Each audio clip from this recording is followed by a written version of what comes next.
Sob o capuz.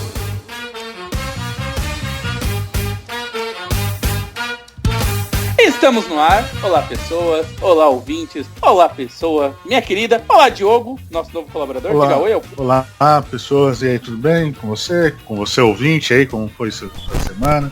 Os dias se preparem para muito terror, maldito. Supernatural, inacreditável. Nem parece que foi treinado, hein? Olha só. E também nosso membro fundador, Fabrício de Souza. Olá, boa, bem? E outubro é o mês das bruxas. Ou pelo menos é o que eles tentam vender pra gente quando tentam vender abóbora, essas coisas todas. E por conta disso, eu vou fazer uma pergunta muito específica, muito ligada a este momento. Há uns meses atrás, teve aquele filme, né? De nome muito complicado. Em inglês ele chama Nerve. Em português ele ficou Quando as Luzes Se Apagam. Então a pergunta de hoje. Meu querido Diogo, você está andando na sua casa quando as luzes apagam. Você liga o seu celular e aponta por uma coisa terrivelmente assustadora. O que você vê? Um ET, um alien, com certeza. Morro de medo, me cago todo, saio correndo desesperado, viro Chaves tendo piripaque. Ali não consigo encarar, não. Aquele o Grey, né? Aquele cabeçudo. O cabeçudo cinza, né? Não dá, não. Isso aí eu não encaro, não. E você, meu cara? O resto pode vir capeta, pode vir caveiro, diabo. E você, Fabrício? Bom, primeiro que eu não ia ver nada, que eu ia estar vendo era a coberta da minha cama, que eu não ia levantar e como todos sabemos, a coberta ela tem um poder mágico de te proteger de qualquer coisa que tem medo. Sim. Era basicamente isso que eu iria ver. Ah, velho, pra mim a pior coisa que e podia você, ver é eu mesmo. É eu mesmo, cara. Se eu visse um espelho, doppelganger. Né? Eu tenho um espelho aqui em casa, que ele fica na frente do banheiro. Não que aquele espelho fica ali. Mas alguém lembra daquele filme, O Chamado? Aquele espelho da Samara, que era redondo, com a mulher de corpo inteiro? Tem um desses na minha casa. Eu volto pra cama à noite, passando naquela merda, eu tenho certeza, cara. Aquela coisa um dia vai sair pra me pegar, cara. Não é possível. Ela tá presa, ela fica espionando por lá. Um dia ela vai sair, pode ter certeza. Eu morro de medo de doppelganger, cara. Doppelganger é uma merda. Porque o problema não é encarar o doppelganger, entendeu? Porque até se um cara dessa forma. Agora tenta convencer os outros que você não é o falso. É um inferno, cara. Exatamente. Mas hoje nós vamos falar de histórias de terror.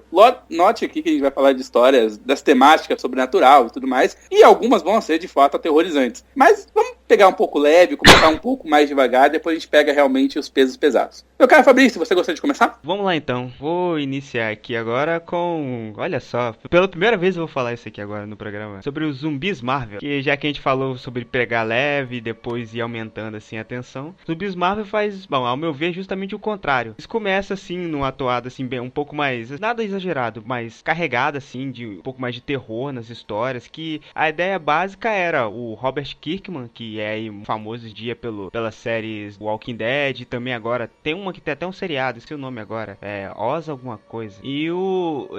Mas basicamente ele conseguiu e tá ainda conseguindo ganhar muita grana em cima dos zumbis, que ele não chama de zumbis na série dele, mas enfim. E ele basicamente pegou os heróis Marvel ali no ano de 2005 e pensou o seguinte, quer saber, vou fazer um what if aqui, isso aqui é um what if assim bem extenso, reimaginando o universo Marvel como se uma praga zumbi tivesse, permeado aqui por ele. Aí os heróis Marvel e vilões também, falando isso, é só heróis e vilões que são molestados por essa praga aí. Eles vão lá, de repente viram zumbis e começam a devorar as pessoas e seus companheiros de equipe, sejam vilões ou não. Bom, o circo tá armado, né? E aí a gente tem aí, são 5 séries fora o material extra que tem de zumbis Marvel devorando o Homem-Aranha devorando a Tia May e a Mary Jane. Surfista Prateado chegando pra poder virar banquete e depois partindo pro grande vilãozão que é o Galactus, né? Virando uma grande refeição assim, muito mentirosa, né? Que eles não conseguiriam derrotar o Galactus, aquele bando de heróis que estavam ali, mas eles conseguiram fazer isso, né? Calma, você não acredita que o Coronel América teria poder de derrotar o Galactus? É claro, né? Ele teria. Poder absoluto. Só pra falar, não foi o Kirkman que escolheu. Ele já tava fazendo sucesso com Walking Dead e a Marvel convidou ele pra fazer. Inclusive, é uma história curiosa que ele ia fazer um crossover com o Universo Ultimate. E o Universo Ultimate, até aquele momento da Marvel, não tinha passado por nenhum crossover com a linha oficial deles, né? Com o Marvel 616. E até onde todo mundo sabia, questão de algumas histórias do Homem-Aranha, alguma coisa do gênero, a grande maioria do universo, tipicamente, não precisaria ter um crossover dele com ele mesmo. Até você descobrir que, na verdade, não era o universo regular, era o universo Zumbi Marvels, que depois ele dá o pontapé inicial naquela história, assim, é uma história legal até, né? Uma história bacana, o Pantera Negra e tal. Tem umas ideias, tem até umas boas sacadas, né? Mas não são muitas, assim, não. Por exemplo, você zoa que eles comeram Galactus, mas eu gostei da metáfora final que os zumbis Marvel vão viajando pelo espaço e eles são o novo Galactus, o novo devorador de mundos. Isso é uma poesia. É uma metáfora interessante, mas naquelas, né, cara? Não é. Vocês estão ajudando bastante a história aí agora. O que não ajudou em nada a história foi o Deadpool zumbi sair da porra do universo zumbi e fazer parte da tropa Deadpool, né, cara? Isso é um absurdo. Aí é outra coisa, Aí ali eles se perderam bonito. Mas assim, ela tem 5 volumes e uma caralhada de edições especiais. As primeiras até eram divertidas, mas, né, velho, terminou com o Ash e detona o universo Marvel zumbi, né? Nossa, essa história é ruim. Tá lá, essa história é ruim. É crossover com a Top Cow, se não me engano. Não, Top Cow não, foi crossover com a Image, né, que tem os direitos do personagem Ash, do Evil Dead, e ele simplesmente massacra todo o universo zumbi. Aí você olha, velho, não sou tipo o que faz sentido, né? Velho, são os maiores heróis da Terra, com os poderes do Galactus e o Ash com serra elétrica vai matando um por um. Não, você não conhece o Ash. Você já leu os gibis dele? Você viu os filmes? Você vê a série? Eu vi os filmes, a série não, entendi que a série realmente deveria ter que ver. Ele já deu. Teve o crossover Fred versus Jason versus Ash, ganhando Darkman. Os monstros clássicos da Universal, ele ganha de todos. Zumbi Marvel fichinha, né? Os zumbis que, tipo, o Sentinela, que é o Superman, o cara morre, sei lá, o Gavião Arqueiro, coisa do gênero. Inclusive, eu vi pra segunda temporada do Ash, da série Evil Dead, ele vai sair candidato a presidente também, junto com Alice Cooper, se eu não me engano. Saiu esses dias. Os Estados Unidos estão fodidos. Na verdade, tá muito melhor do que a versão atual, né? Tá melhor que o Brasil, na verdade. Tá melhor que o Donald Trump, com certeza. Muito mais. Mas assim, uma pessoa que odeia algumas partes do Ash contra o Miss Marvel é o Vulto, que ele não consegue admitir como é que é o nome do livro? Necronome? Necronomicon. No Necronomicon. Ele não consegue admitir que o Necronomicon fica falando gíria durante a história.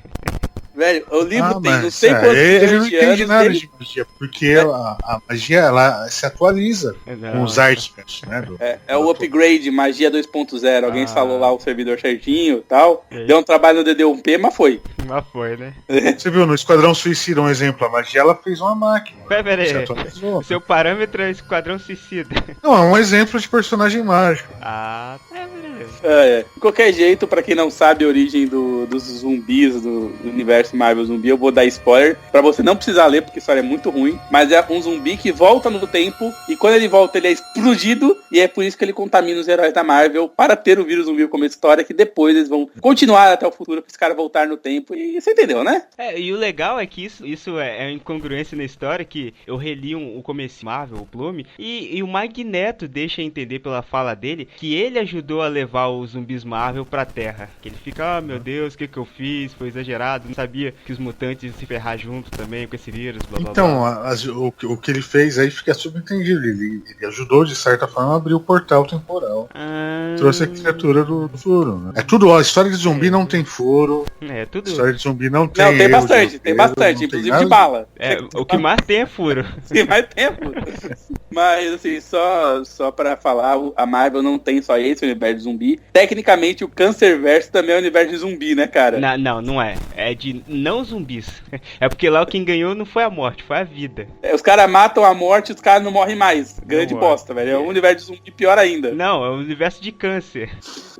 Mas é legal, né? Eu gostava, pelo menos achava engraçado, mas o universo Marvel Zombie já foi encerrado há algum tempo.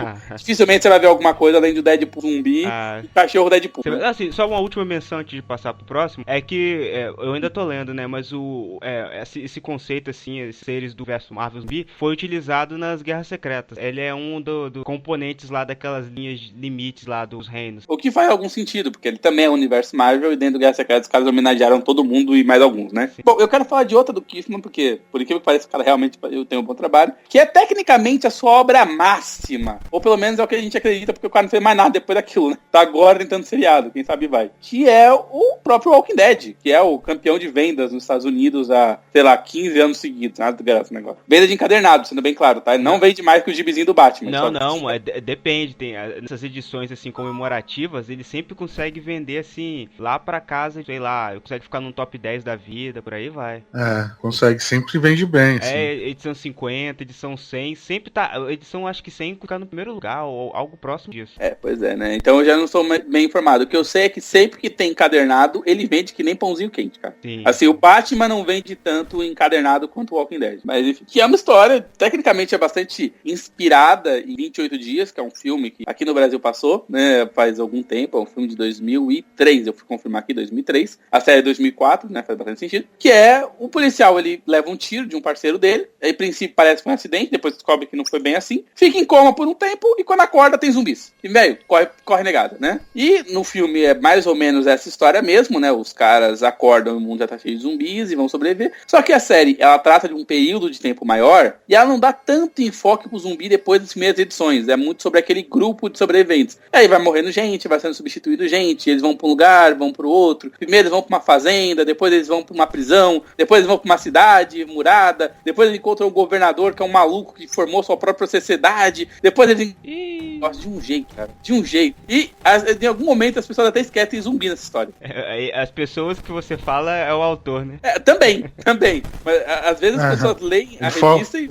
Vamos, Diogo? Você vê uma revista, no Brasil chama Os Mortos-Vivos, né? Isso. E aí na edição não tem nenhum morto-vivo, assim, é esquisito, mas se você tá lendo a edição 112, sei lá, você já tá acostumado com os personagens, né? Você já sabe o que se trata. Não importa mais isso. E quem são os mortos-vivos no final, né? Os humanos ou os walkers, os andarilhos?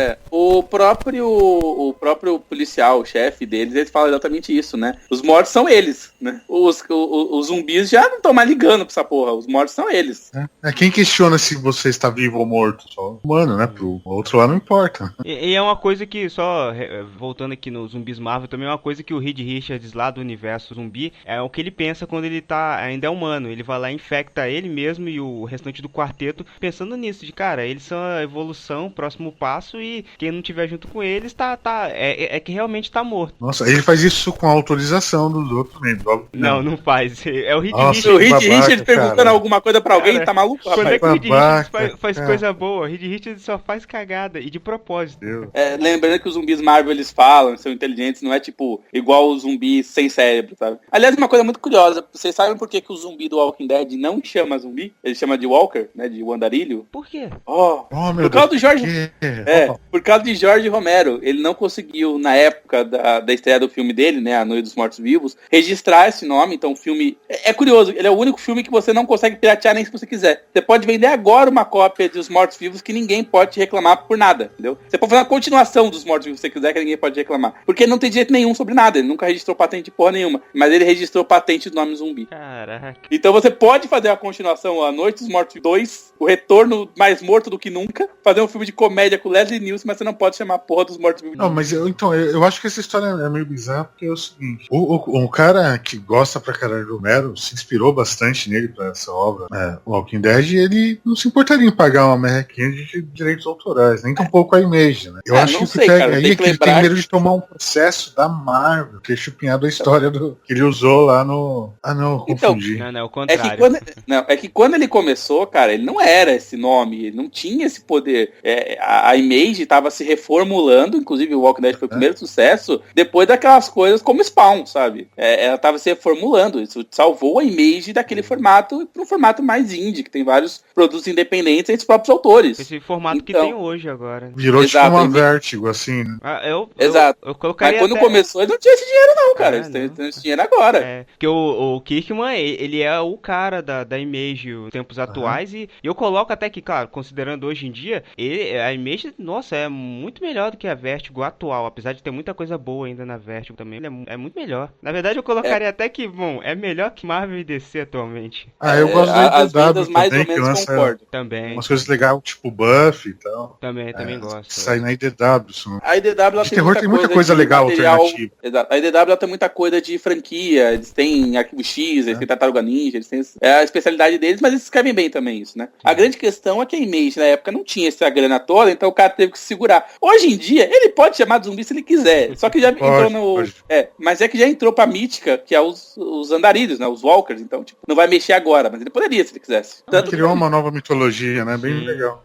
E, enfim, uma pessoa que reclama um pouco disso é o nosso amigo Zack Snyder, pra quem não sabe, né? Porque Zack Snyder buscou da mesma fonte e conseguiu fazer uma coisa muito pior. Porque ele fez o remake... Não. Pior aonde? Velho, ele fez o remake da Noite dos Mortos-Vivos com os zumbis correndo lá do Extermínio, certo? Ah, mas é legalzinho. Ele É um filme reinventou o legalzinho, gênero. mas não tem 1/10 da profundidade que o antigo. Então, Ah, mas é o Zack Snyder, né, pô? Você quer o quê? Eu acho que tá Lógico tá que muito tem, bom. que é isso, Thiago. Os caras jogando xadrez ali no teto do shopping, cara, da loja de arma. Porra, os caras brincando de tirar o alvo com um monte da horda de zumbis. velho, você conhece a história que... É. Velho, você conhece a história que o Zack Snyder teve uma ideia que ele ia dar um rasante com um helicóptero na frente do shopping pra mostrar um monte de marca, que ele queria botar um monte de propaganda pra ganhar dinheiro. Nenhuma marca que seja associada a um filme de zumbi, ele teve que botar um monte de marca genérica. Dizer que saiu uma grana pra ele fazer cartaz novo só por causa daquela cena ridícula. Ah, eu ouvi falar de um negócio desse aí. O Zack Snyder é Não, um mas cara ele que... manteve a visão dele. no filme. É, manter a visão dele. Esse que é o mal. Esse que é o mal. Não é mal, não. Só a melhor coisa do filme é o diretor. Mark que eu tô falando, o Zack Snyder é o Rob Life mesmo, será daqui a 10 anos, vou falar. Não, esse daí é o Michael Bay, cara. Não, porque o Eu Michael não tenho a Bay... afirmação contrária. Não, porque o Michael Bay ele se assume como ruim já. Não, ele o acha que tá Michael Bay é o fazendo Jim Lee, legal, né, cara? não. O Michael Bay é o Jim Lee, ele diz, é isso que eu faço, cara, não Michael adianta. Bay Inclusive, no próximo Transformers vai ter o Rei Arthur. Não sei se porque o Michael Bay ele tá cagando, ele sabe que é ruim mesmo, enche o saco do Não, cara. o Rei Arthur vai aparecer no crossover com Tartaruga Ninja, por aí. Mas tá bom, vamos Não, continuar. pode ser, mas no Transformers tá confirmado já. Vamos continuar a pauta. Segue. Enfim, né, vamos encerrando aqui o Walking Dead, que eu acho muito bacana. 200 e poucas edições, ganhou 1 milhão de prêmios e é divertido, mas ele parou de ser terror há algum tempo e hoje é só uma história de ação. Diogo, o que você trouxe aqui pra gente? Começar. Olha, cara, tem 3 coisas aqui, eu tenho medo, mas vamos lá. Já saíram quadrinhos desse personagem, são poucas edições, mas já saiu, e é gosto popular aí, eu não sei até que ponto vocês conhecem, mas eu estou falando do Zero Caixão mesmo, por incrível que pareça. Nosso amigo nos José anos Mojica 60, Marim? José Mojica Marim, o Zé do Caixão? O Zero Caixão, o José Mojica Marins é o ator, É o ator. o diretor. É Sim, quem e criador de incorpora. personagem. Criador de Zé do personagem. Caixão é a criatura. Que na verdade é um ser humano. Ele é um coveiro de uma pequena cidade do interior. Que ele acredita na continuidade do sangue. Que é encontrar a mulher perfeita pra fazer o filho perfeito com o sangue dele, que ele é perfeito e ele é foda. Demônio, E vamos ele, falar. ele não se importa. Deixa Então, eu pra quem nunca assistiu os filmes do Zé do contextualizar Caixão... o personagem. Tudo bem, vai.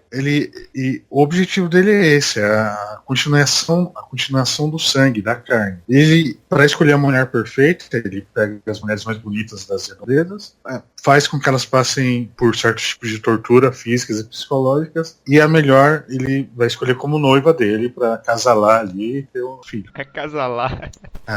No pra primeiro quem não filme ele escolhe antes de ter essas ideias todas, ele escolhe a esposa do melhor amigo dele e acaba mata o cara, estupra ela e depois mata, enfim, faz o diabo, assim. É realmente mal. E virou uma moda foda na época. Em 69 saíram quadrinhos com ele, 5 edições de historietas dele, assim, como os quadrinhos da época, tudo preto e branco, história sinistríssima. Pelo quê? Pela cripta? Cara, que editora que era em 69? Não sei. A única coisa da época é Bal, hein? Se bem que a 69 aí é difícil mesmo. É Ebal, eu acho que era Ebal ou RGE, talvez. Assim, se for no Rio, muito foi a Globo, antigo. certeza. Se for em São Paulo, é essa. Mas o José ele é de São Paulo, né? Então, mais provável que seja o RGE ou o Ebal mesmo. Dificilmente vai ser a Globo. Mas quero da que tinha mesma também, época né? que saía revistas tipo Calafrio, que contava vários contos do Edgar Allan Poe, do Lovecraft, adaptados para quadrinhos, assim, preto e branco. Várias mulheres peladas, sempre tinha que ter. O Zé do Caixão também tem. Que eles até adaptaram depois e eles fizeram a versão colorida. Que perde um pouco do charme, né? Normalmente as capas das revistas eram coloridas e o miolo tudo preto e branco. E aí saiu mais aí nos anos 80 alguma coisa, e quando foi sair o 2008, saiu o terceiro filme da trilogia. 7 Inters para 7 demônios, se não me engano, né? Não, esse seria o próximo que infelizmente não vai sair, parece. Fui numa palestra com ele. É que assim, não vou dar spoiler, mas enfim, o Zé do Caixão morre empalado de um seguidor radical religioso que caça ele. Tava esperando ele sair da prisão, porque matou a mãe dele 30 anos atrás e acaba. Só que ele. Então tem necrofilia, porque tem uma das meninas que transa com ele morto. Mas, enfim, o filme é foda. E entre o filme anterior, quando ele vai preso lá em 60 e nada, o personagem, e quando tem o filme atual, depois de 30 anos, que é um tempo máximo que o cara pode ficar na prisão no Brasil, o delegado é contra soltar ele, mas tem que soltar, né? Tem um quadrinho chamado Prontuário 666, que é a ficha dele dentro da cadeia, assim. Então, são os anos de cárcere do Zé do Caixão. Isso, cara, é brilhante. Quadrinho de altíssima qualidade nacional. É de 2008, saiu pela Conrad, deve ter disponível por aí ainda. Tem aqui, eu vi aqui, ó, R$24, é baratinho. De terror sensacional, eu cara. encontro mais barato num lugar aí. Mas... Sim. É que tem gente que gosta de ter no papel. Mesmo você deve achar mais barato. Mas o Zé do Caixão é um cara muito foda, cara. Eu nunca li nenhum quadrinho dele, só assisti um filme ou outro dele assim tal, mas, poxa, o cara é uma lenda assim, no Brasil. Lembro muito dele da programa que ele apresentava nos anos 90. Como é que era? Cine Trash. Cine Trash. A 1h da tarde você ia ver nego sendo mutilado no Cine Trash. Mas você sabe qual é o argumento dele pra ele nunca ter passado os próprios filmes no Cine Trash, né? Não, qual é o argumento? O Cine Trash só passava filme trash, os filmes dele eram bons. Ele nunca passou. Mas se você vê os filmes, são realmente bons, tecnicamente falando, apesar dos improvisos e tal. Mas que tem que considerar a questão financeira também, tudo. Sim, o material que ele gente. É uma questão de contexto também, né? Nos anos 60 o cara tá fazendo porno chanchada. Não tava fazendo filme de terror. Ele fez também. Sim. Que precisava de dinheiro, né? Velho, o Pague Pra Entrar, Reze Pra Sair, que é uma história sobre um trem fantasma, porno chanchada, cara. É um filme excelente, mas é uma porno chanchada. Mas a porno chanchada que ele fazia, ele colocava elementos bizarros. Por exemplo, o primeiro filme com zoofilia pornô brasileiro foi ele que gravou, né? Que era um cachorro até que comia. Tem um seriado que saiu passado, Zé do Caixão, que é sensacional. É o Matheus Nastorgali, inclusive, que faz o papel dele. Cara, a atuação é brilhante. O seriado tem ali as suas farinhas. Mas o que eu achei legal é que mostrava ele nos primeiros filmes que ele fazia, nos faroeste todos, nos anos 50. Inclusive uma atriz tomou um tiro de verdade, assim. Caraca! Tem uma história que ele conta que ele tava gravando tem uma história que ele conta que ele tava gravando uma cena num enterro, tá? Num cemitério. E aí chegou o pessoal que tava de fato indo pro enterro. Ele pegou a 38 dele, começou a filmar, falou pros atores correrem, fingir que tava assustado, e ele começou a tirar pra cima. O cara que tava com o caixão, largaram o caixão e saíram correndo. Deixaram o morto pra trás. É brilhante. E nessa série tem todas essas histórias, e o que eu quero colocar como curiosidade é que em várias cenas, quando ele tava se preparando pra filmar, à noite, deitado no quarto, fumando um cigarro, bebendo, esperando a amante ou a mulher voltar, ou chegar no quarto de hotel que ele tava lendo um gibi de terror qualquer, assim, desses antigo. Então o cara gosta de quadrinho. Ele se bobear muitas cenas que ele usou como referência, como o Zack Snyder, visual pro filme, ele tirou dos quadrinhos, sabe? Os enquadramentos de câmera, sabe? Porque ele não estudou, não estudou de cinema. Ele é de quando, o Diogo, assim, o personagem Zé do Caixão? De 68, se eu não me engano. Se ele fosse um pouco mais novo, eu até colocaria ali que ele teve uma inspiração naquele Drácula que saía pelas histórias do terror do Drácula, a tumba do Drácula. Não, isso ele viu. Esses filmes de terror clássicos ele viu sim. Não. Porque o visual porque o visual dele é bem, tirando o chapéu, assim, a cartola é bem parecida. Assim. O visual do Drácula, o visual do Drácula que é inspirado no Bela Lugosi, né? Então todo mundo ouviu Bela Lugosi até hoje. Não, mas assim, não muita coisa, mas aquele desenho que, como é que é o nome? Gene Colan, pô, um desenhista muito foda, o visual que ele fazia ali naquelas histórias do Wolfman era um pouquinho assim, um pouquinho particular, assim, o Drácula dele, apesar de ser inspirado ali nos clássicos. Eu vi que é 63 que o personagem surgiu, e eu lembrei da série, duas coisas que vieram em sonhos pra ele. Uma coisa foi o Zé do Caixão, segundo ele, se apresentou em sonho pro Mojica ali, apareceu, e aí depois ele teve a ideia de fazer o primeiro roteiro, e depois viraram mais dois, né? E uma criatura que ele sonha, que no segundo filme, se não me engano, que arrasta ele pelo inferno, pelos pés, lembra muito o que hoje a gente conhece como Shadow Pipo, a criatura que aparece ali. E ele disse que viu em sonho também. Pelo que eu tô vendo, o Zé do Caixão aí, o Mujica, é a segunda pessoa que eu também não quero ficar numa sala sozinho. Primeiro é o Garfienes e agora tá ele entrando na minha lista também. Bom, só curiosidade, eu vou deixar aqui no link dessa postagem os 3 episódios do podcast 50, 51 e 52, que eles fizeram uma entrevista de quase 2 horas com o Mujica, e é excelente de ouvir. Inclusive ele conta porque ele quis fazer filme de terror e tem a ver com um filme sobre sífilis, e eu não tô brincando, tá? Vocês vão entender a história direitinho. É sensacional, os podcasts eu ouvi, inclusive eles fazem podcast sobre os filmes também. Sim, o filmes são bons. Muito bom. Eu também tinha esse preconceito, não vou... que conheci no Cine Trash, personagem meio caricato, você, o Padre Quevedo, e depois você vai vendo, porra, cara, legal. Aí você viu o filme, caralho, que tive um choque, cara, quando eu vi o primeiro filme. A Meia-Noite Encarnarei na Sua Alma. O filme é bom, cara, ele é perturbador. Cara, o pessoal pode olhar assim e ver assim que é uma coisa caricata, mas vendo o filme, ele cria assim um clima assim todo tenso, assim, muito sinistro, cara. É muito sinistro assim, coisa bem pesada. E a segunda curiosidade que eu ia contar é que o personagem do Mujica, ele é tão famoso que ele virou referência para quadrinhos depois. O personagem da turma do cemitério do Maurício de Souza, o Zé Vampiro, é claramente inspirado nele. Maurício de Souza não esconde que é inspirado nele. É o visual lá do vampiro, não é o Drácula não, cara, é o Mujica. E lembrando que o personagem, o Zé do Caixão, ele é um humano normal. Inclusive ele não acredita em nada disso, de sobrenatural. O traste, né? Ele desdenha. Não, mentira, maldito. É só alucinação, vocês não são reais, quando vê fantasma. Bom, é isso, minha dica é isso, ó. Prontuário 666, os anos de cárcere de Zé do Caixão. Aliás, eu jurava que não ia entrar nada sequer brasileiro nessa lista. É surpreendente ter você. Parabéns, Diogo. Realmente o melhor da noite, por enquanto, hein? Parabéns mesmo, realmente. Bom, e segundo, eu vou fazer um pequeno contraste aqui com áreas de outro lado do planeta. Vou começar. Que eu gostaria de falar de animes, mangás e das terras do sol nascente, né? Que os caras são muito bons de fazer terror, cara. É impressionante. Eu tenho algumas aqui, eu fiquei até em dúvida se eu não ia falar de Uzumaki. O problema é que Uzumaki é uma história de terror foda por metade do primeiro volume. Depois ele vira uma história de poderes psíquicos muito loucos e os pessoal se matando. Eu já ia falar, não me dá spoiler não, que eu tô com ele aqui pra ler. Maldito, e tá roubando minha pauta, eu ia falar dele. Não, eu não vou falar de Uzumaki. Você pode falar de Uzumaki. Eu fiquei na dúvida, como eu falei, ele começa de um jeito e termina de outro que eu não concordo. Eu, na verdade, vou falar de uma coletânea que saiu aqui no Brasil, que é HP Lovecraft desenhado. Eu vou até pegar aqui o nome do autor, eu não sei falar japonês, acho que é Jirikani.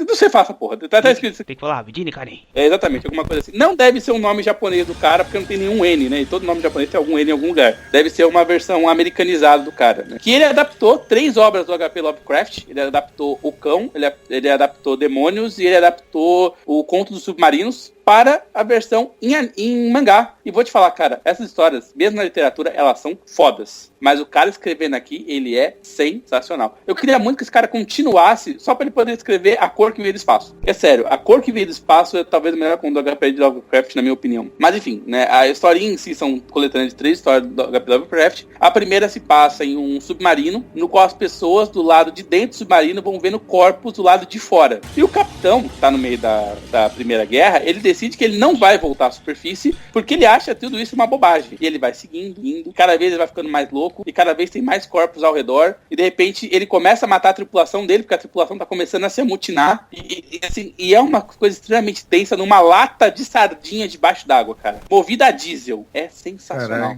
O conto já tem quase 80 anos, porra. O HP Lovecraft já morreu faz mais de 80 anos, né? Quase 60 anos, na verdade. Ele morreu em 40. Mas enfim, já morreu faz mais de 60 anos. Então, vou dar o spoiler. A segredo é que eles encontraram um grande antigo, e os corpos que estavam flutuando são os mortos anteriores que se arremessaram dos barcos que passavam na região. E tipo, era o aviso deles, os fantasmas avisando, não venha que vai dar merda. E o capitão ignorou sumariamente. E ele foi. E é muito legal. Ele mostra a cidade fantasma de um grande antigo, muito legal. A segunda, O Cão, é uma história muito mais tranquila, até pra dar uma relaxada, porque a terceira é muito pior. Que é a história de um homem que ele não pode sair da casa dele, de jeito nenhum. Ele mora numa sala redonda e ele vive ali. Ele dorme na cadeira, ele não vai pra lugar nenhum, ele só lê as coisas e tudo mais. E ele vai contar pra um parente dele, que vai, né? Por que diabos faz 6 anos que ele não pode sair daquela sala? Porque ele é perseguido por um cão extradimensional que sai sai de qualquer ângulo reto. E tipo assim, ele pode sair do batente da porta, ele pode sair de um buraco. Assim, se for quadrado, tiver um ângulo reto, se levar um triângulo, ele pode te matar, entendeu? Ele pode sair pra te matar. Depois do sobrinho ouvir essa história, ele sai, né, da casa, acho que ele tá maluco e tudo mais, e ele é obrigado a voltar no dia seguinte porque ele foi assassinado e os pedaços dele foram espalhados pela casa inteira. Foi cortado em pedacinhos, assim, é uma cena até meio gore pro que o HP Lovecraft faz. E ele percebe que ele esqueceu a carteira dele na casa, a carteira que é quadradinha. E aí, vai buscar ou não, né? Você entraria na casa depois disso? Caraca. Fica praticar. Tchau, até nunca mais. Ou no poupa-tempo, tira um RG novo. Pode ficar, não são 22, vamos poder falar. E a terceira, que é os Demônios da Areia, é sensacional. É sobre um explorador, que ele encontra uma caverna no meio do deserto, e ele vai descendo esta caverna, encontrando uma civilização muito antiga, que o Diogo conhece, né, virou depois mito, que é os saurianos, qual é o nome daquele bicho lagarto que vive no interior da Terra? Reptilianos? Os reptilianos, exatamente. Ele vai encontrar uma civilização... Não, mito não, pera lá, né? Baseado em fatos reais. O HP Lovecraft provavelmente tá bem baseado quando escreveu, né? Como é que é uma civilização que debaixo da Terra baseada em fatos reais? Sim, o reptiliano, você não tá sabendo, não? Mas ele vai chegando lá e ele encontra civilização, ele vai encontrando pedaço da cidade, pintura e tudo mais, enquanto o dia vai passando. Ele começa no comecinho da manhã, o dia vai passando e tal, e ele encontra, na última câmara que ele encontra sarcófagos dessas criaturas. Aparentemente, todo mundo que estava na cidade morreu ou se enterrou no caixão e tudo mais e ficou ali, né? E ele olha que tem só mais uma câmara. Quando ele chega para essa última câmara, ele descobre que a alma daquele povo serpentino inteiro se trancou lá dentro, esperando o momento certo de sair. Quando a noite sai, o vento na caverna muda de direção e ele começa a sair, todas as almas daquelas criaturas lá de fora, e ele tá lá dentro na hora que isso acontece.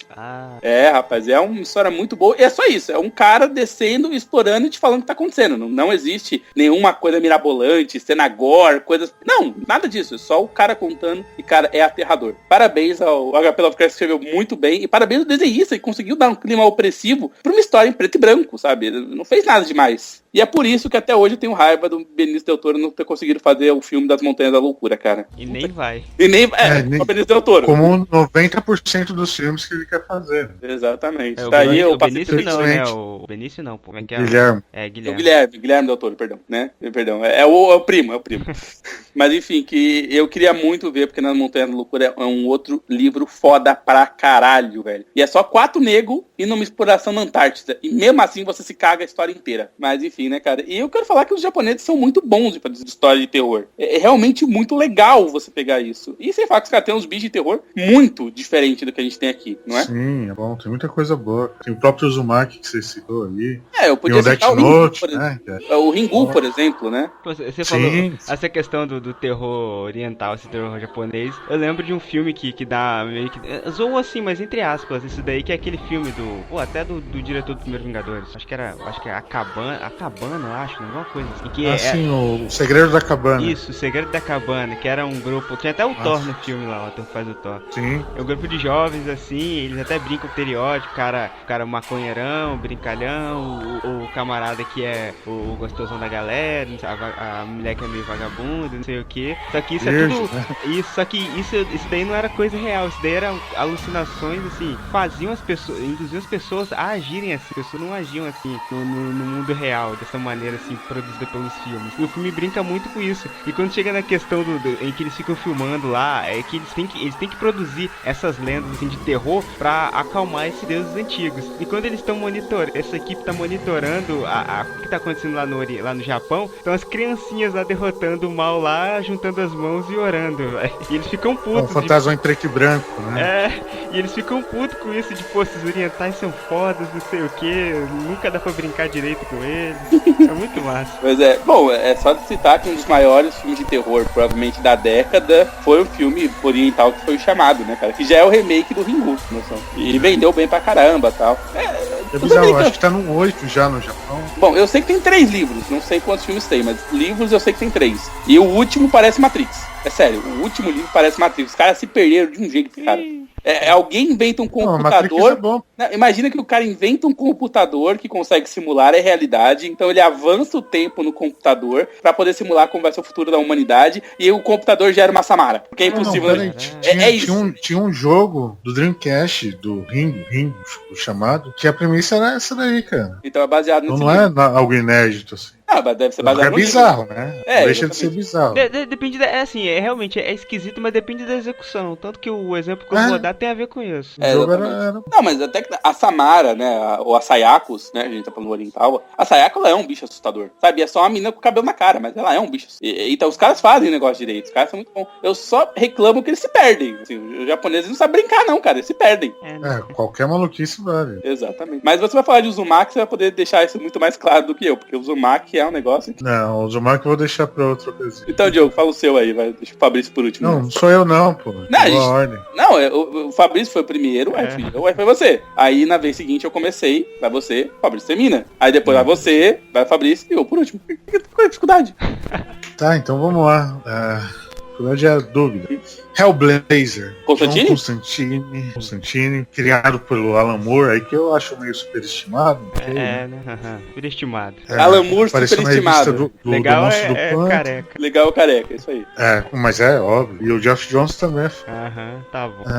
Então, eu fiquei em dúvida porque eu comecei a ler o Hellblazer na mesma época que eu li o Preacher, né? E por um tempo era o mesmo autor, assim, o Gartier fez o Hellblazer, depois fez o Preacher, mas enfim, eu li os dois na mesma época. Eu gosto muito do Preacher, eu queria recomendar por causa do Cassie, da Evil lá. Mas não é terror, né? Não é. Não, O Preacher não não é terror, ação, é faroeste, é aventura, mas não é gore, mas não é terror. Hellblazer sim. Hellblazer é o capiroto, é fantasma de bruxa ancestral do mal, o Constantine é um sacana. Aí é até bom dar os devidos créditos, que apesar do personagem John Constantine ser criação do Alan Moore, o conceito do Hellblazer não é, né? Ele estava escrevendo na época o Monstro do Pântano, e ele precisava de um mentor pro Monstro do Pântano, por uma série de histórias e tal, e deixou pro desenhista. E aí, cara, quem é que você quer desenhar? Eu queria desenhar o Sting. Beleza, enfiou lá o Sting na história e, né, virou o John Constantine. Ele era um mago genérico inglês.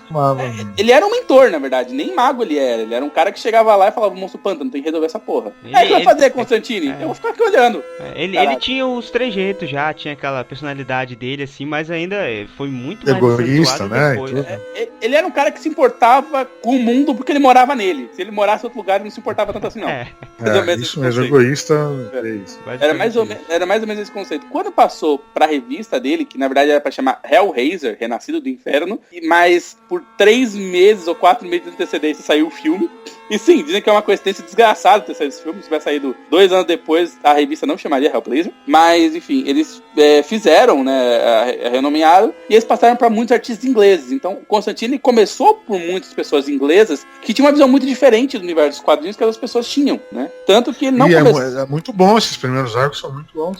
Tanto que ele não começou como Vértigo, mas quando o selo Vértigo foi criado, ele foi enfiado dentro. Porque ele já é Vértigo, quando existe Vértigo. Total. Eu acho que ele ajudou a criar o selo Vértigo. Foi um dos criado cabeças ali também. Ele, o Sandman, Orquídea Negra, esses caras realmente escreviam. E essas histórias, as primeiras do Constantine, elas eram muito estranhas, pesadas, muito erradoras, muito pesadas, elas eram muito sérias, né? Eu lembro de uma história que ele e o parceiro dele, o Kes, estão saindo, porque, né, o John Constantine tá bêbado, e eles estão saindo, e o Kes recebe a notícia que roubaram o corpo do avô dele. Aí ele vira pro Constantine, Constantine, cara, o pessoal me fode, me ajuda aí, cara. Roubaram o corpo do meu avô. Aí o Constantine, porra, por que fizeram isso? Não sei, mago é você, cara, por que roubam um corpo? Sei lá, fazer zumbi, levantar morto, sei lá. Na verdade, não. Necrofilia, né? Necrofilia. Na verdade, não. Os corpos foram usados pra teste de munição do exército britânico. É muito bizarro, né? Muito pesado. Eles botam os corpos um em cima do outro e atiram pra ver se a munição atravessa. Se atravessar, pra teste de balística, né? E, tipo, não precisava, sabe? Aí, quando o John Constantine descobre, ele fica puto. Porque, se o cara tivesse levantado o exército ali, vá lá, é um necromante retardado, mas ainda assim tem propósito. Você pegar e profanar corpos só pelo prazer de profanar, não. E a história até encerra de um jeito mega dark, né? Que o John Constantine invoca os fantasmas daqueles corpos pra atacar os captores. Pra matar os soldados, né? Não, é muita crítica ao sistema, né? Porque o Constantine era de banda punk, né? Quando era adolescente. O punk significava alguma coisa, né? Então eu odiava a rainha, rainha, o sistema, a polícia. Tudo. Sim, ele fazia uma crítica àquele, como é que é aquele grupo? Esqueci agora, econômico, aqueles Yups lá do... Os playboyzinhos, coxinhas, os gente. playboyzinhos lá, tem um grupo lá de demônios que estão ali vendendo alma pra eles, tipo um sistema ali, um econômico ali baseado nisso, uma bolsa, sistema da bolsa de valores baseado nisso. Velho, ele derruba o dólar infernal, cara. Sim, é muito foda. Porque ele descobre, porque ele chega lá e diz, eu quero vender minha alma agora. Aí o demônio, caralho, se o Constantine quer vender, porque ele sabe que daqui a pouco não vai valer nada. Vende tudo. Ele falha a bolsa do inferno, velho. Caraca, é muito foda a história. Sim, tem outra. Então tem muita coisa boa do Hellblazer, tem coisa nova até que tá saindo, dá pra ler, não é mesmo peso de antigamente? Né? Mas eu considero esse o novo mesmo, porque quando saiu nos 952 a primeira revista, essa é um lixo. Não, o João Constantine... O da Liga Dark é legal até. O João Constantine 952 é o príncipe da magia, né, cara? É o cara que rouba o raio do Shazam, ele tava overpower até o limite. Assim, na Liga Dark não tanto, cara. Na Liga Dark ele ainda distou um pouco, mas se você comparar com o restante do que foi feito, é um Constantine assim, mais centrado ainda. O que é uma pena. Não, sim.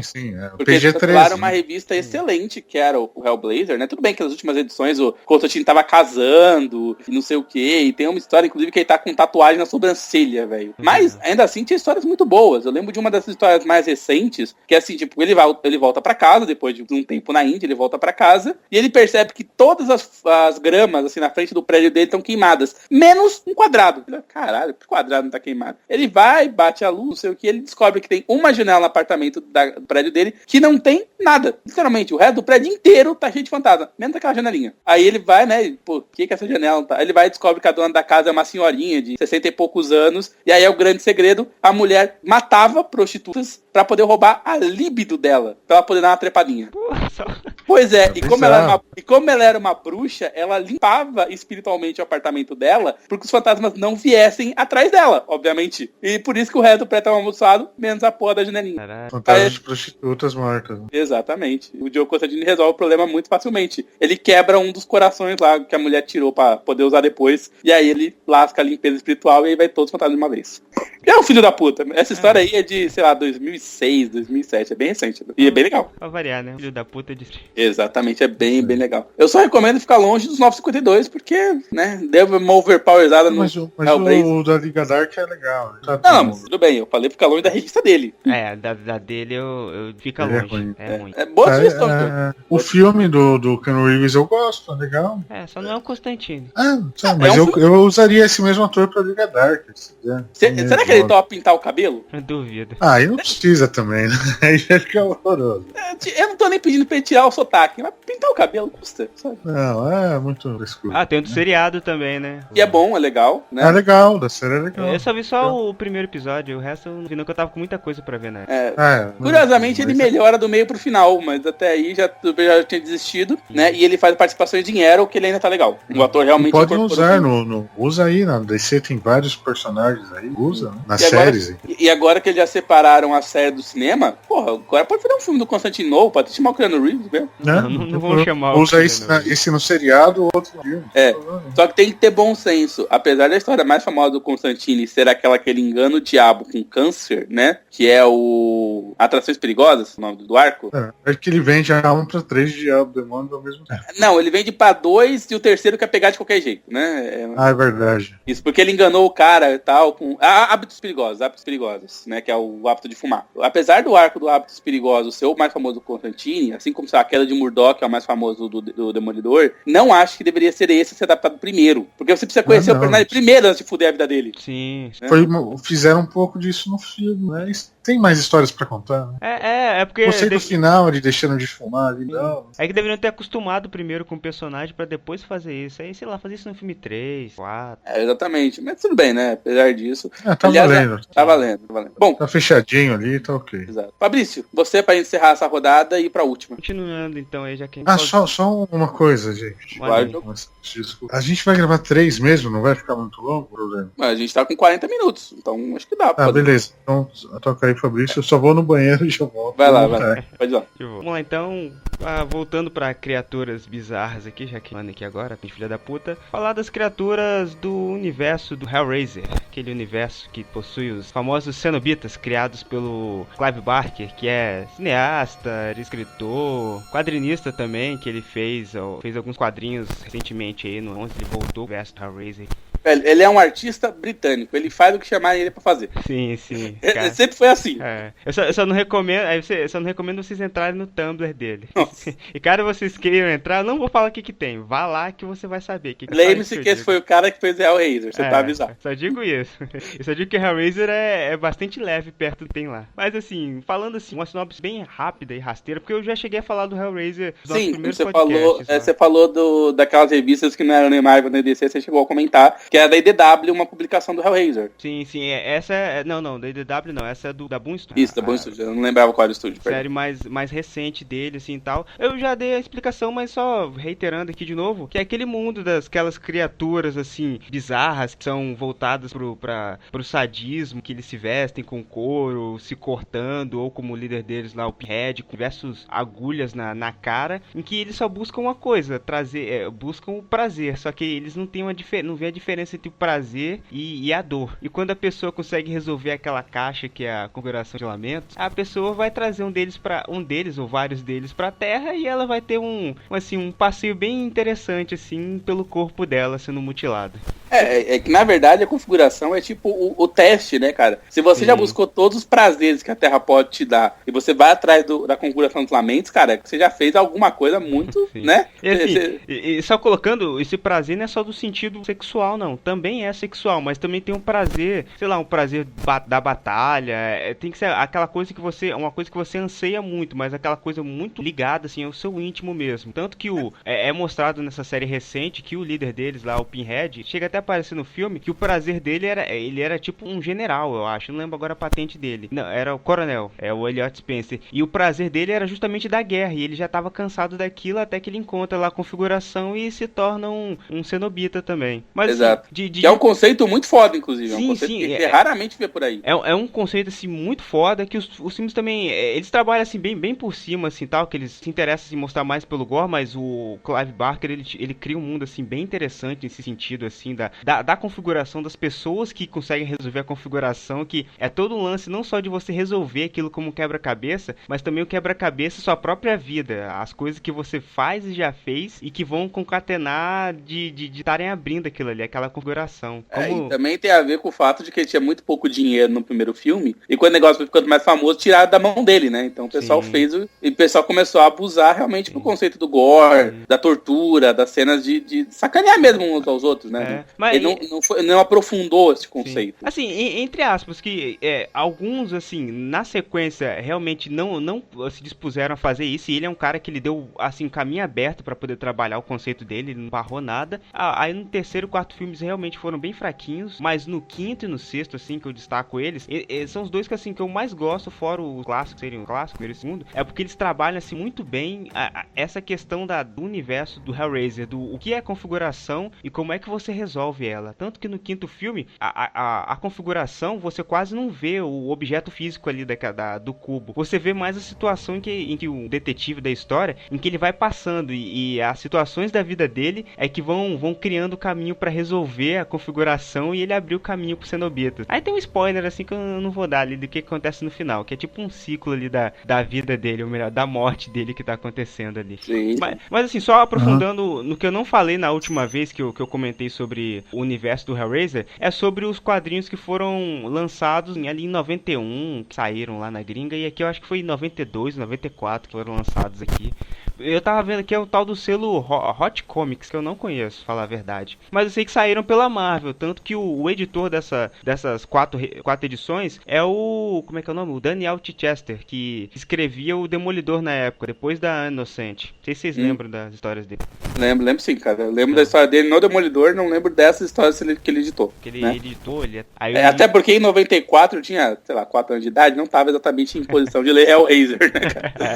E nessas edições Mas tem alguma novidade ou referência com relação à configuração do Lament? Tem. O interessante disso é que, tanto que os prefácios dessas 4 edições são do Clive Barker, ele vai falando que a Marvel pegou e apresentou a proposta pra ele de trabalhar, não de retrabalhar, mas de trabalhar dentro desse mundo do Hellraiser. Ele pegou e, bom, vamos abrir aí, vamos ver o que a gente pode fazer com isso, né? Aí juntaram um grupo ali de editores, de artistas ali, os caras bem motivados, e eles começaram a sentar ali na mesa, começaram a jogar as ideias assim, vamos fazer isso, assim, assado, não sei o que. E dá pra ver pelas histórias que eles conhecem bastante desse Clive criou. E esse grupo de artistas, eles começaram a retrabalhar, assim, como você consegue, o que os cenobitas querem e como você abre caminho pra esse mundo deles, pra esse mundo do que é, vamos dizer a verdade, que é o inferno, pra onde as criaturas, da onde elas vêm. É o inferno no conceito de você, né? Mas, tipo, para o que ele diz... cristão, né? Pro nosso conceito como pessoa, porque eles dizem que o prazer é indistinguível da dor, não é isso? Sim. Se o inferno é um lugar que você vai sofrer por toda a eternidade, também é um lugar que você vai ter o prazer por toda a eternidade. Sim. Ou seja, é o paraíso pra eles. Isso. E é uma das coisas utilizadas no filme. Mas o que eu mais achei interessante nessas 4 séries, dessas 4 edições dessa série de 91, é o seguinte, de que eles tinham colocado isso no filme, mas eles não deixam tão claro assim, fica subentendido. É questão de o que os cenobitas querem quando abre uma configuração. É só mutilar a carne? Não só isso, o que eles falam é que querem trazer ordem até a carne. E é mostrado nessas histórias, assim, que são separadas histórias. Algumas são interligadas e outras não. Que os cenobitas são seres que eles agem lá em nome do Leviatã, que é tipo esqueci o nome da figura, assim, geométrica que ele é.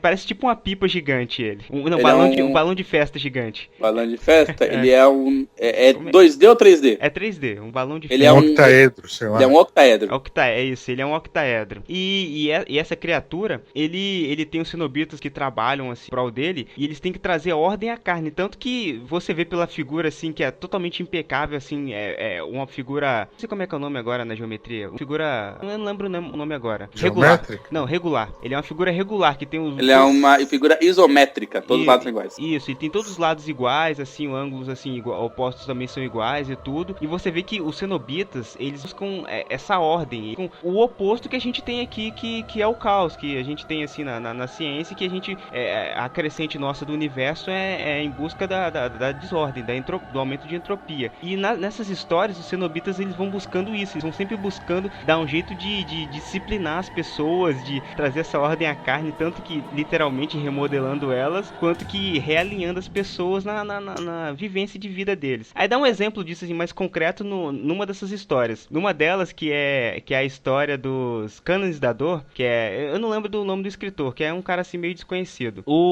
No tempo no período das cruzadas ali, eu acho que é século XI, século XII agora ali, se é o certo. Teve cruzada do século 8 até o século 14, eu acredito, então, você acertou.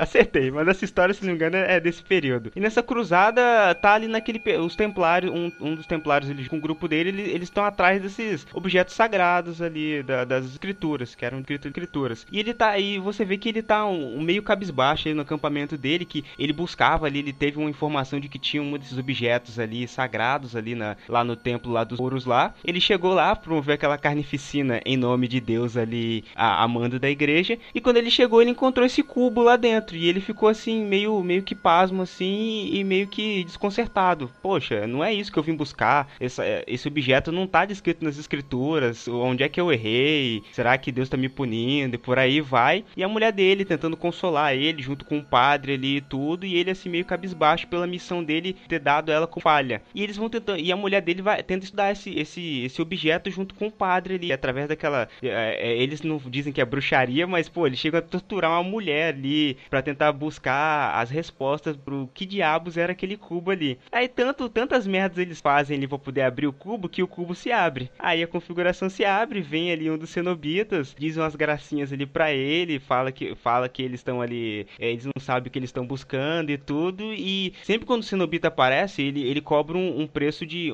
sangue e um preço de carne. Aí ele tem que levar alguém com ele, um pedaço de alguém com ele. Ele vai lá e leva o marido da mulher ali, que tava liderando aquela cruzada. Leva ele e ela ainda fica desconcertada, fica vendo aquela criatura como uma obra de Satanás, e eles têm que combater ela. Tanto que quando o padre tenta jogar água benta ali, tenta invocar o poder de de Cristo, o Cenobita até meio que dá uma zoada da cara dele de... Você sabe que esses objetos que você tem aí em mãos não significam nada pra mim, e que você não tem... E que o ser que você diz buscar o poder não tá te concedendo poder nenhum, né? Aí o padre vai lá e fala que são mentiras de Satanás, não sei o que, e quando cobra o preço de sangue, o Cenobita vai embora. E aí a história... Nossa, Cenobita ateu é foda, hein? Não, mas é que tá. É que aqui eu não digo as palavras certas, mas ele meio que joga na cara, assim, o quão hipócrita o padre farsa, era. né? Isso. Ele fala tanto que o padre é Ele hipócrita. não falou que a entidade não deu poder porque ela não existe. Ele Isso. falou que ela não deu poder porque os caras estão torturando gente e matando em nome dele.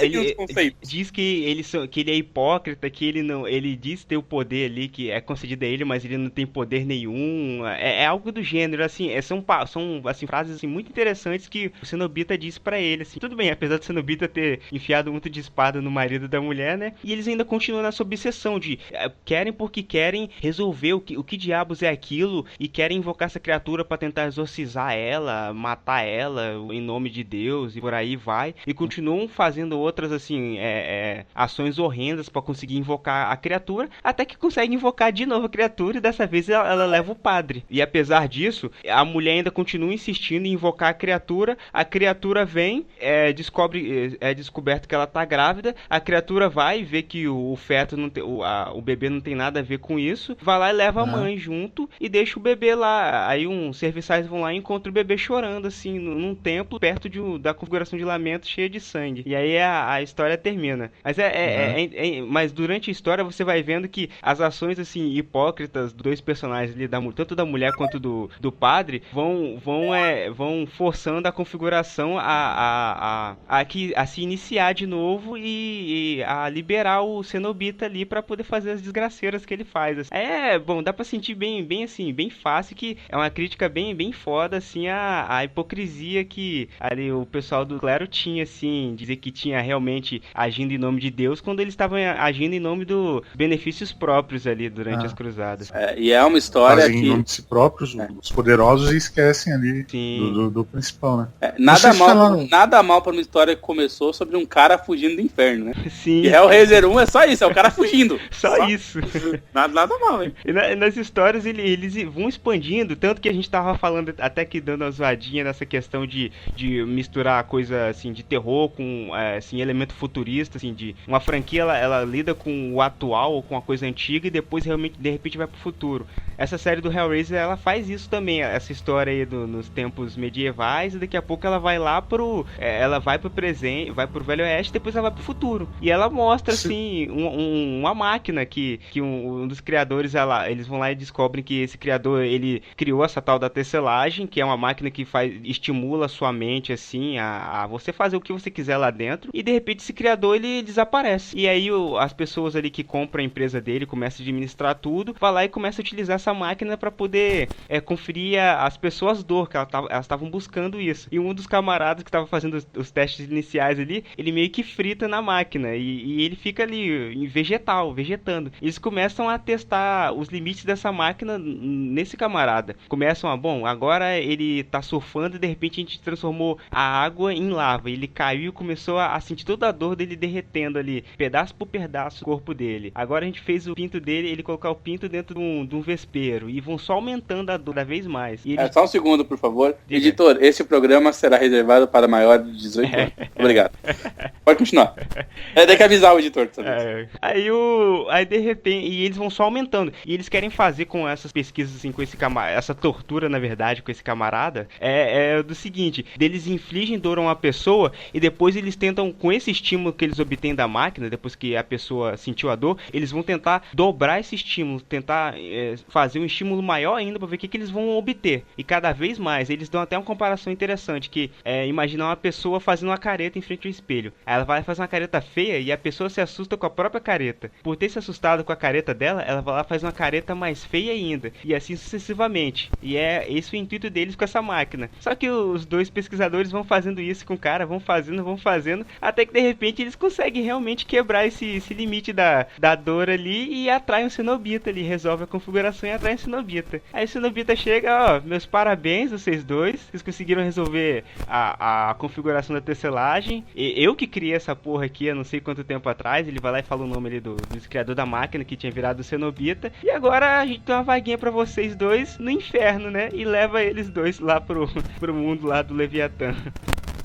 Parabéns, campeão. Vocês fizeram certinho. É o futuro, não tem mais problema, né? Guerra atômica pra quê? Problema de fome. Não, pô, vamos nos divertir. Torturar a gente. É isso que dá. Cara... Tem arquiteto que fez o prédio com a configuração do lamento gigante. Tem no espaço. Esse aí você tá falando do filme, né?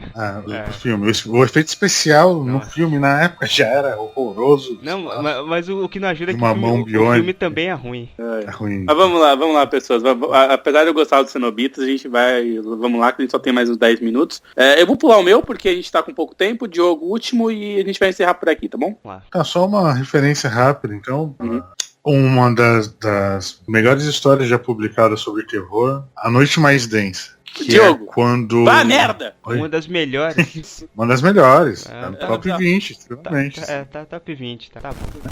De 500 que eu li, é uma das melhores. Tá ali, o antimonitor morre, entidade divina do universo de antimatéria, que é real, o mundo real tá quase descobrido, então a gente tá chamando agora de matéria negra, né, no espaço. Isso é mais ou menos disso que é formado, e ele manda anéis de energia pros mortos. Não, o antimonitor é de antimatéria. A matéria negra é um negócio que não interage com a luz. A antimatéria é outra coisa. Não, eu sei. A matéria negra é só uma maneira que nós, humanos, simples, estamos tentando entender para dar um nome que, na verdade, é antimatéria. Não. Matéria negra e antimatéria são diferentes. Pessoal, eu vou meter igual pelo amor de Deus, só o tem ar mais e a 10 terra minutos. são diferentes, são todos formatos de átomos. Pessoas, segue, por favor. Tá bom, segue aí, mas é antimatéria. Segue. E aí tava no livro de Oa, dos Guardiões, uma face de metal e carne falará dos segredos da 52. O medo vai aumentar, a força da vontade irá se reunir e uma onda de luz irá desencadear a verdade por trás do poder do anel. Tem lá o livro Sagrado de Oa, tem a maldição, que enfim, viram zumbis e é o inferno. Eu tenho uma coisa a falar sobre o Geoff Jones nessa série especificamente, já que a gente já fala disso, que primeiro, é ótimo ver que o pessoal tá revirando o lixo do Alan Moore, que ele reaproveita uma história do Alan Moore de 8 páginas sobre os Guardiões da Galáxia. É referência, gente, é homenagem, né? Não é referência, no caso é uma história de verdade dos Guardiões da Galáxia que ele tá reaproveitando. Inclusive a gente faz isso até hoje. Guardiões da Galáxia. É isso que eu tô vendo que Guardiões da Galáxia não, os olha o Guardiões de Oa. Guardiões de Oa. Guardiões de Oa. É da DC. Os Guardiões de Oa, perdão. Tá falando mal só porque é da DC. Eu vou falar da Marvel depois, mas não, cara. A questão é, tudo bem, de fato ele reaproveita e tudo mais e tal. O problema é, ele transforma uma historinha do Alan Moore de 8 páginas numa série de, sei lá, 200 TV. Desde quando os Guardiões de Oa têm religião, sabe? Quem? Desde quando os Guardiões de Oa têm religião, cara? Os caras tentaram eliminar a magia do universo, filho da puta.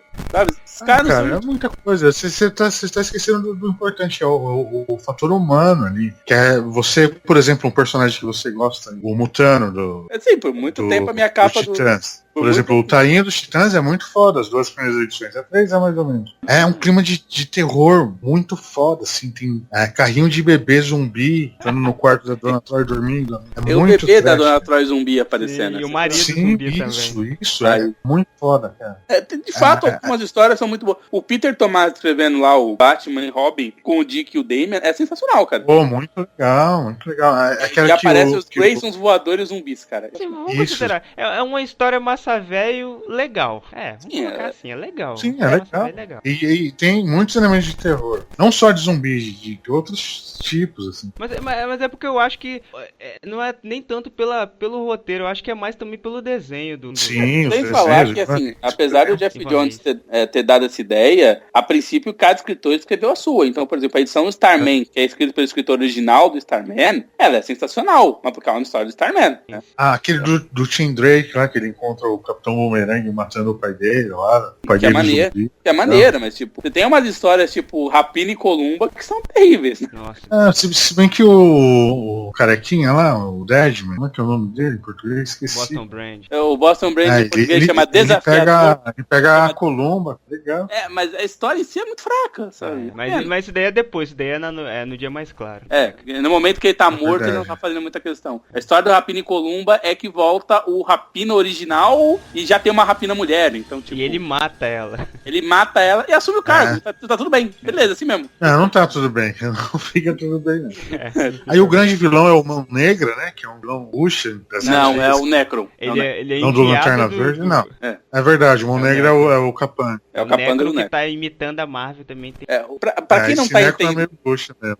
Pra quem não conhece, o universo DC tem umas 4 versões diferentes da morte, tá? Tem a morte dos Perpétuos, que é genial, é talvez a melhor morte da história dos quadrinhos. E quem discordar está errado, né? Tem a morte dos Novos Deuses, que é a piada do Jack Kirby, que é que é o velocista lá, qual é o nome daquela porra? Corredor Negro. O Corredor Negro, né? Que anda por aí com 2 raquetes raquete não, duas... Esqui. Pois. 2 esqui, né? 2 esqui. Ele é o skatista, velho. Skatista? Esquiador, né? Esquiador, Igual esquiador, É porque é esquiador negro, né? Corredor.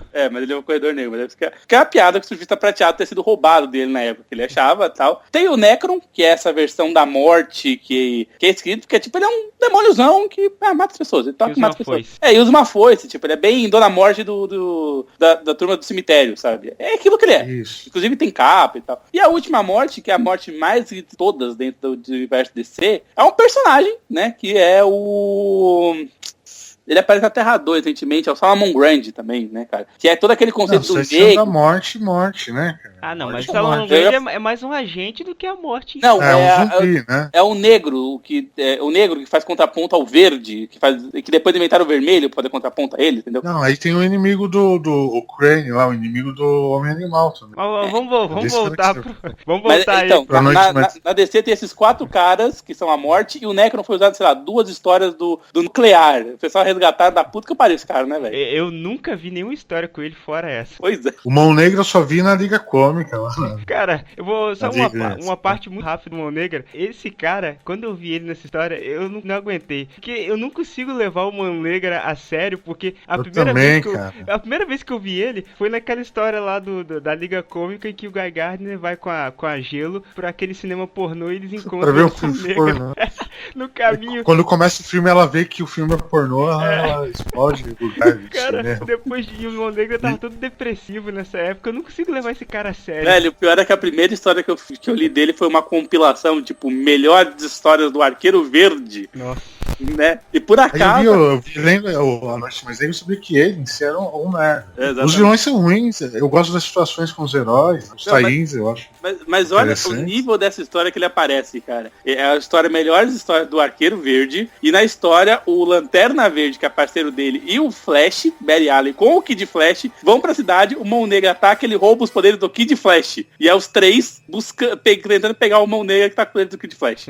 E essa é a porra da história. Nessa história, o Kid Flash vira o Kid Lanterna Verde, inclusive. Mas o Flash, qualquer Flash não pode reclamar não que eles têm as piores galerias de vilões. Exatamente. Ainda bem que era um Mão Negro, não era um Mão Peludo. Não, Mão Peludo enganou o Kid Flash. Puta, cara. Ô, Thiago, antes já chega, né? Tá bom. Já deu.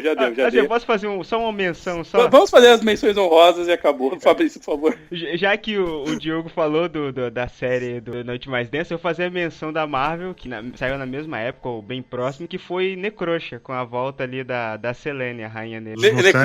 Necrosha foi outro, o Marvel Zombies dos Mutantes, né? Isso. Que eu parei. Tá, então, menção honrosa a gente pode falar do universo Marvel, né, cara? O universo Marvel inteiro só existe por conta de história de terror, né? Inclusive, pra quem não lembra, o personagem mais antigo em atividade da Marvel, bom, em atividade não porque o cara morreu, né? Seria o Vigia, e o Vigia é o narrador das histórias de terror com personagens que você se lembra até hoje como Groot, Blastar e outras onomatopeias impossíveis de escrever, como homem, animal, vegetal, mineral. Não era só Groot, era o Groot, como é que era? O líder lá, sei lá, o que do planeta X, dimensão X. É, o líder da dimensão X, olha sempre só. tinha uma dessa. Exato. E esses monte de onomatopeia, esses bichos. Fim Fom Fum apareceu ali. Ah, lembro. Eu cheguei a ler. Velho, que era o Stan Lee. Que era o Stan Lee escrevendo sozinho, basicamente. Ele escrevia histórias que não tinham nem pé nem cabeça, mas tava lá, né? Mas, cara, mas vou te dizer, tem muitas dessas histórias aí que eu peguei pra poder ler, que saía na Adventure Fantasy, por aí vai, e também. Cara, tem muita história boa nesse meião aí, muita. Tem. Uma que eu gosto muito, inclusive foi revisitada recentemente, que por conta da morte do Vigia, que eu fui buscar a história original, é uma história de uma nave alienígena que cai na Terra, o alienígena morre, e ele conta que ele é tipo protetor toda a zona ali da Terra, né? Do sistema solar. Ali. Lanterna Verde? Não, o cara, tipo, ele é o homem da muralha. Inclusive é o cargo depois Lanterna Verde, isso daí. Depois do Nick Fury vai. Aí você descobre por que não existe alienígena na Terra nos anos 60. Porque existe um cara tomando conta de uma muralha em volta do sistema solar. E é isso aí, rapaz. E depois o Nick Fury vira esse cara. Aí eu não gostei. Aí não. Aí vamos pular. Aí é Lanterna Verde, né? Virou Lanterna Verde. Não, mas calma. Quando acaba a história da morte do Vigia, quem assume o lugar é o Bucky. E o Bucky vira o novo homem da muralha. Vamos, pula isso aí. Vamos pra outra menção aí. Tá certo. Posso falar a minha, Thiago? Vai lá, fica à vontade. Batman Zilo Arkham, história de terror, na minha opinião. Na opinião sua e do mundo, né? Desenhado pelo sensacional, bizarríssimo David McKean, não sei se é essa a pronúncia, né? É isso mesmo. A vida de Deus. E o autor é um dos autores mais brilhantes da atualidade aí. Mais superestimados. E do grande Morrison. É emblemático, é bizarro, é soturno. A Zilo Arkham, cara, não é uma coisa que você lê apenas, você... Eu li. Se você só ler a revista, você vai perder bastante tela. Ela tem muito mais. Porque você tem que ver as figuras. E não baixa o scan não, que os scans são muito ruins. Não tem scan bom, cara? Não sei. Dessa daí eu não encontrei ainda, não. E procura em inglês que você encontra alguma coisa. Em português, não, cara. É porque nas falas do Coringa, que são em vermelho, é muito ruim. A cor não fica real, né? Sim. Igual papel, né? Fica. Bom, a história é o Batman. Cara, é bizarríssimo. Fala um pouco aí, Thiago. Então, essa história especificamente é o Batman, ele é convidado, porque teve uma rebelião dos vilões na Asilo Arkham, e ele é convidado a entrar no Asilo Arkham pelo Coringa, e diz, se você entrar, você pode tirar todo mundo, e a gente vai preso sem problema, mas você tem que ficar aqui dentro com a gente, porque você é tão maluco quanto a gente. E, é sério, essa história você, o leitor, fica maluco de ver ela. Tem algumas cenas nessa negócio que é perturbador, tipo, o Coringa vestido de Madonna, é bizarro, o Coringa vestido de Madonna, o Duas Caras não conseguiu ir no banheiro, cara, porque deram um baralho pra ele. Isso é o que eu acho mais. Todo mundo fala dessa história, fala do Coringa, que realmente tá muito bom aí. Mas o personagem que quando eu li, eu achei mais maneiro foi Duas Caras. Que, cara, eu fiquei chocado. A desconstrução que a deixaram o cara tá num asilo pra ser curado, né? E deixaram ele mais maluco ainda. Porque qual que é a ideia, né? O Batman, ele não só conversa com os loucos, ele também conversa com os médicos, né? E os médicos chegaram com olha, o problema de Duas Caras é que você dá pra ele sempre duas escolhas. E algumas vezes as coisas têm mais de duas escolhas. Então a gente deu um dado pra ele, e ele passou até 6 escolhas. A gente deu um baralho com 52. E o cara não conseguia decidir se ele ia ou não no banheiro, porque tem 52 escolhas e ele não consegue nem pensar em tantas respostas. Não, mas é porque também ele ficou preso naquele de que ele tem que escolher alguma coisa e acabou. Aí decisões básicas, como ir ao banheiro, já não são mais tão triviais. Assim. Exatamente. E aquele lance, os caras são Coringa, o Coringa, por exemplo, deixa claro que ele não quer saber quem tá embaixo da máscara. Ele quer o Batman, por exemplo. Inclusive o Grant Morrison fala que o Coringa sabe e foda-se. Ele não liga pra quem tá. Não liga. E tem uma cena que eu acho muito forte, que o pessoal lembra bastante, mas é muito forte, que é a cena que o Batman começa a se convencer daquelas loucuras, ele enfia um caco de vidro na mão, só pra lembrar que aquilo é real, sabe? Os desenhos são bons, cara. Bom, pessoas, depois desse corte a gente teve uma pequena queda, a gente vai encerrando aqui o programa. Diogo, Fabrício, digam tchau. Tchau, só quero agradecer aí, leiam quadrinhos, procurem de terror, mesmo se não achar aqui no Brasil, né? Banco, vai achar aí na internet a rodos aí. E, cara, feliz Dia das Bruxas, feliz tudo aí, um abraço. Bom, primeiramente fora Leme, brincadeira. Mas na verdade é verdade, mas deixa pra lá. Bom, feliz Dia das Bruxas aí, que Halloween é coisa de gringo, e eu moro no Brasil. Feliz Dia do Saci. E assim, como a gente falou de um autor aí, escritor aí, falar de um escritor original, né? Vamos falar, leiam O Monstro do Pântano do Alan Moore, é legal, e é bastante de terror. Sim, é muito bom. Bom, minha última menção que não deu tempo foram: leiam as HQs da extinta, hoje não existe mais, White Wolf Editora, que eles faziam para jogos de RPG vampiro e tal, e as primeiras edições são bem terror. Depois vira Sangue, Violência e Tripas, mas vale a pena, tipo, vale a pena dar uma lida. Eu gostava muito nos anos 90, quando eu era uma criança de 14 anos. Era muito legal. E foi um grande prazer. E nosso próximo assunto, já foi escolhido com muita antecedência, vai ser os preparativos para Doutor Estranho, e que a gente vai esmiuçar este personagem para você estar preparado para assistir o filme. Para a bomba do ano. Vai ser bem bomba de magia. Bom, Sim, por enquanto... tem bomba boa, bomba brilhante, legal. Por enquanto, a gente tá garantindo que o final de ano vai ser a análise dos filmes desse ano. E vai ser bacana de discutir Deadpool, Esquadrão Suicida e Batman vs Superman no mesmo episódio. Nossa. Vai ser sensacional. Meu Deus. Só filmaço. E tem o Briga Civil aí, o Doutor Estranho, que eu acho que vai Não, briga civil não. Fala de treta civil. Não é treta. Não é peraí, briga, então não, vamos corrigir tudo então. Batman, amigo Superman. Ok. Batman vê 8 minutos Superman, né? O filme deveria chamar Batman e Superman, né? Esquadrão que sobrevive. Força Tarefa X, que seria melhor, eu acho. Força Tarefa sobrevive. Força Tarefa X. Hacking para El Diablo, né? E o Amarre. E um da 7. Tá certo. Mas vamos deixar isso pro final de ano. Por enquanto a gente vai se encerrando. Foi um grande prazer, pessoas. Até daqui a 2 semanas. Falou, um abraço.